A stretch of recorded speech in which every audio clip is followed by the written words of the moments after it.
watch this video and then we're gonna talk. Unmarried, childless, never been married, 31 to 35-year-old women are defined by their mobility. They are women on the move. Pretty much every woman I know who's in this cohort is either about to move, has moved recently, or is completely mobile all the time because they're some kind of digital nomad. I don't know, I don't have a ton of friends who are single, never been married, and exactly like me, but the ones I do have are like reluctant digital nomads or some equivalent of it. They've had to go on some kind of almost like spiritual pilgrimage within the last 12 months. And I think that makes us like a little bit difficult to date. Like, I know it does for me, because if I look back to the guys that I've dated in the 2 years that I've been nomadic, I always get my hopes up that things are going to work out, but I'll be going on a date with a guy and he's like, I don't want to be in a long distance relationship. And I'm like, but maybe I'm moving back to DC. And then, and then I leave and then we text for like 1 or 2 days and then it falls off and then I feel disappointed. And then he's like, sorry. And then I'm like, I'm coming back. I'm coming back for you, baby. I'm coming back for you. And then, except for it's never for him. And then I actually didn't ever end up moving back to DC. Instead, I went to Europe. But the thing is, I'm not alone. I have friends who are like, oops, made a spiritual pilgrimage to Phoenix. Oops, I did a cross-country road trip across the U.S. Oh, I moved out of my apartment in Richmond and I'm in Seattle now. Every woman in this age group is on the go. She's speaking absolutely nothing but facts. Hi, my name is Shayna Conde. I am intentionally child-free and living joyfully literally every single day. I'm also a freelance journalist for multiple publications. If that sounds like something that you're interested in, feel free to like, share, subscribe, all that stuff. And now that I'm monetized, if I say anything that resonates a little extra hard, feel free to give a super thanks or or whatever that is. So let's dive into one. Let's talk about this, and then I want to show you guys all of my travels, like some of my travel plans coming up.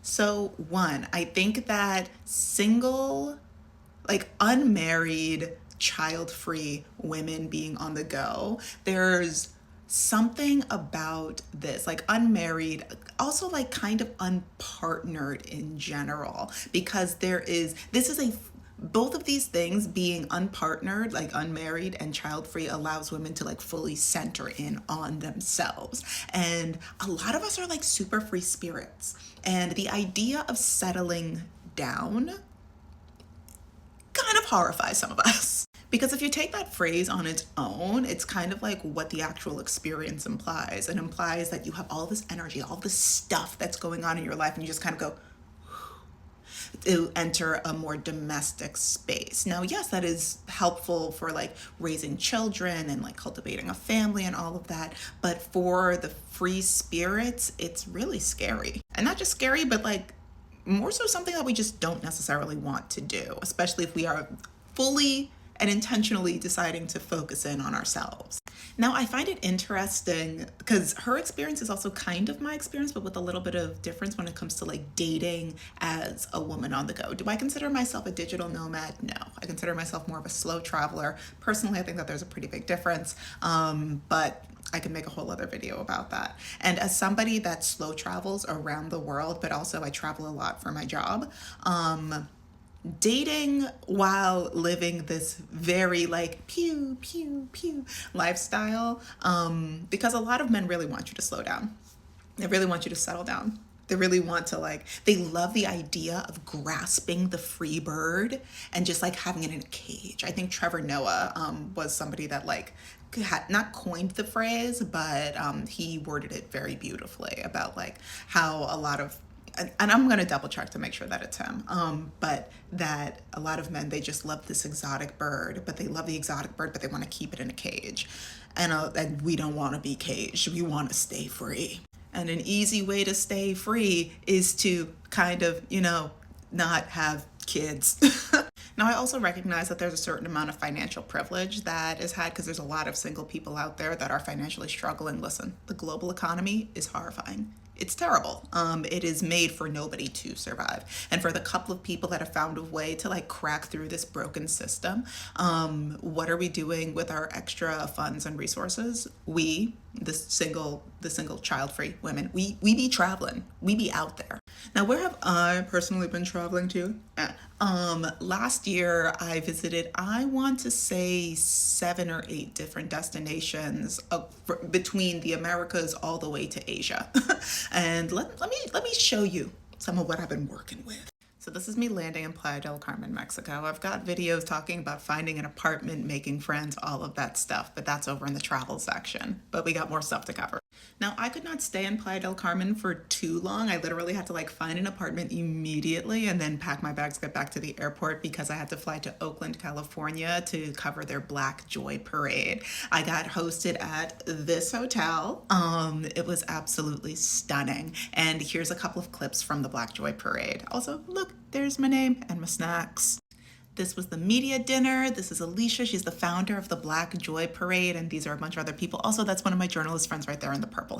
It actually rained on the day of the Black Joy Parade, but I've still got a bunch of pictures and videos and stuff. It's just like, it doesn't look as pretty as I know that it could look if it was like sunshiny out. But I also couldn't stay there for too long because I almost immediately had to go back to Mexico, but not Playa del Carmen. I had to go to Mazatlan in Oaxaca, Mexico to do this. I had the amazing opportunity to fly over to Mazatlan to cover indigenous woman made mezcal, and look at the variety. Look at the variety. I got to visit palenques, learn about the distillation process, meet the families, meet the women. It was phenomenal. Also, let's talk about this lady right here. Her name is Liliana. Also, she goes by Lily, and she's not child free by choice. I think she wants to have children. I think we talked about that. But she is an indigenous woman to the Zapotec people of Mazatlan, Oaxaca, Mexico, and she runs an amazing tourism company that focuses in on indigenous owned businesses. Not just like, if you want to do a really dope mezcal tour, like artisanal mezcal tour, not just like, oh, like look at these celebrities that are making stuff. Reach out to her. I've got info on her like in my websites. I've written so much about her for TripAdvisor, for Wine Enthusiast. I have an article from Going that's coming out soon. Like, truly 10 out of 10.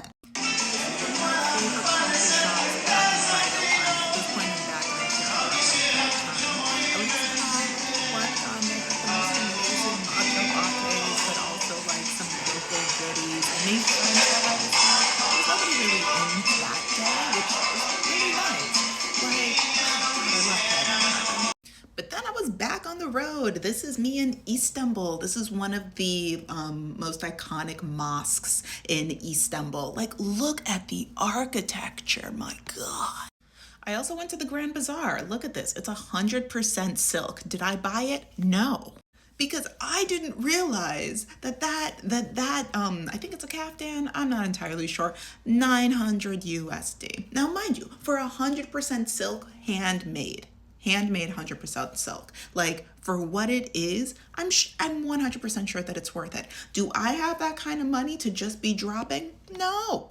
Also, while I was in Istanbul, there was another tourism company. There was another like tourist company that I worked with, called Istanbul Light. It's woman owned, woman run. She's phenomenal. And she didn't quite pick up the vibe of what I was like into, which is more than okay. Like, we only had a couple of hours, and somebody else organized the tours for me because, journalist. So, but like that being said, we had like an amazing time. She brought me to some great coffee places. We had great food. Oh my God, we had great food. But I also visited 2 other places in Turkey while I was there. I was in Bodrum and I was in Antalya. I got the pictures.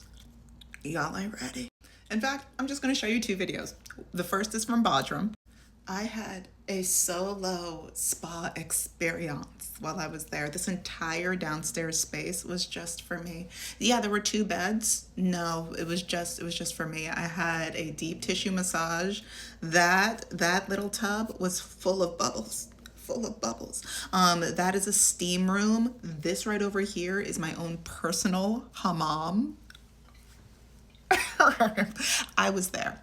I was there. I don't know. And these are my accommodations when I was in Antalya. All of this to myself. Now, mind you, because I'm a journalist in town, like I technically don't gotta pay for nothing, which is phenomenal. I know not everybody can be living that life, but because I am child free and I'm single, I don't have to worry about other people, right? Also, look at all these goodies they gave me. That baklava, 10 out of 10. But yeah, like I don't have to be worried about other people, other people's schedules, other people's like whatever. Also, all of this was included. Thank God I don't have a problem because I could. I could if I wanted to, but I don't. But I don't. Mini fridge. Yeah, I think a lot of people are like scared of living single, child free joyfully, but it just literally creates so much space. Like, I don't have to work on anybody else's schedule. And this was my walkout. And this was my walkout. Swim out.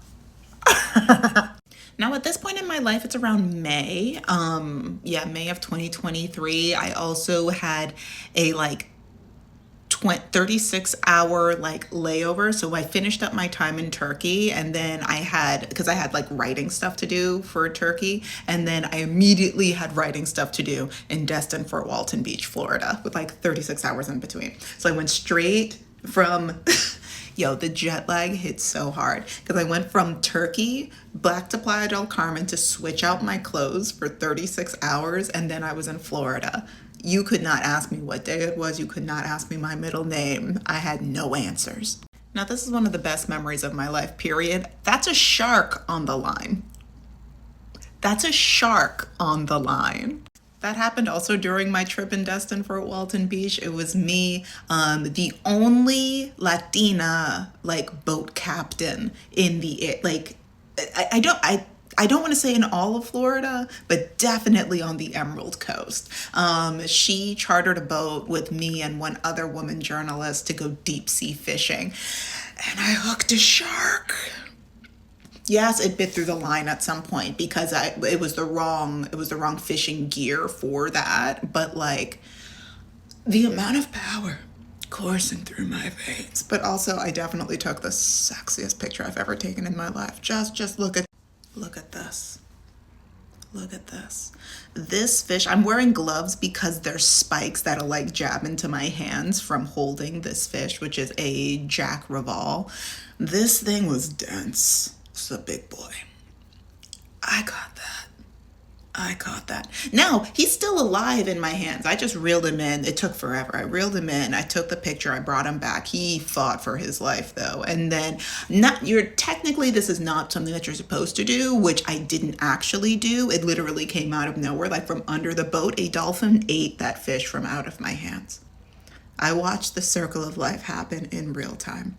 And I said, I didn't feed that dolphin. And everybody said, you didn't feed that dolphin. That dolphin just came up. And I went, oh man, it's good to be alive. I went to so many more places last year. I saw a really good friend of mine win an international award in New Orleans for Tales of the Cocktail. I got to treat my mom to her first. She went to Mexico when I was a baby, but her first international trip in a really, really long time. I got to treat her to that for her birthday. Oh my gosh, what else did I do? I moved to Spain. There was so much that I was able to do. And I don't really have, technically I can make this video as long as I want to, but I don't want to take up too much of your time. If you have questions or want me to do deep dives about certain experiences abroad, definitely let me know. Happy to elaborate, show more pictures, talk about my experiences, because some of the places, full disclosure, my experience in Turkey as a Black woman, I love Turkey. I think Turkey is a beautiful country, and I think Turkey as a whole is a great place for Black people. The Istanbul airport, mind you, I was there as a journalist. The Istanbul airport was the most racist airport I have ever been to in my life. I've never been actively discriminated against so obviously than I was every time I went into the Istanbul airport. Now, mind you, Turkish Airlines paid tens of thousands of dollars probably to have me fly business class for all of my travels in Turkey. Turkish Airlines, I love them. I really do love them. They do hospitality fantastically.